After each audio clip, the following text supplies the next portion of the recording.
Continuing forward, the first section of the red display case houses a piece that has particular meaning to the founders of the museum. In 1981, Mr. Kutrapia was working in Beijing when he came across this teapot decorated with plum blossom from the Guangxu period of the Qing dynasty at an antique shop in the Beijing hotel.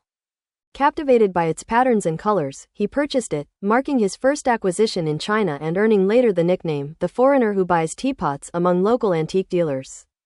The second section focuses on the story of ceramic teapots, illustrating the evolution from earthenware vessels to porcelain teapots in Chinese civilization. The exhibits span from the Neolithic age to the 1980s. In the beginning, like other civilizations, our ancestors relied on water sources for survival, typically settling near rivers. However, upon discovering that clay, when fired, could be transformed into durable vessels for holding water, they were able to move away from riverbanks. Thus, from the Neolithic period to the Tang dynasty, teapots primarily served as water containers.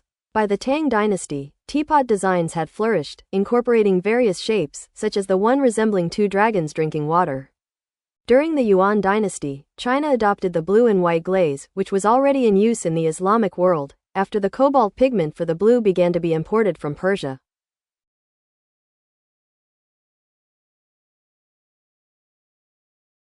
However, currently, it is rare to find blue and white porcelain from the Yuan dynasty in the market, including in many museums, as these pieces were primarily made for export. This is why they are seldom seen in public collections. But judging from the size of the vessels, you might have guessed that teapots were no longer used for holding water during the Yuan dynasty. So, what were they used for instead? That's right, they were used for storing sauces and condiments.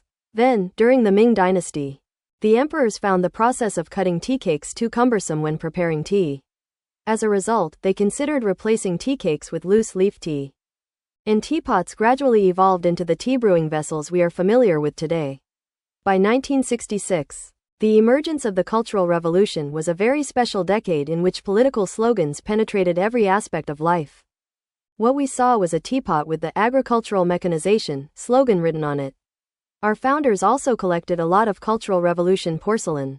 And many of the Cultural Revolution porcelain in the market today are also fake because many pieces of porcelain from that period got broken and not many originals remain. After the Cultural Revolution, society returned to traditional decorations, such as the Wanchu Wukchang teapot from the 1980s.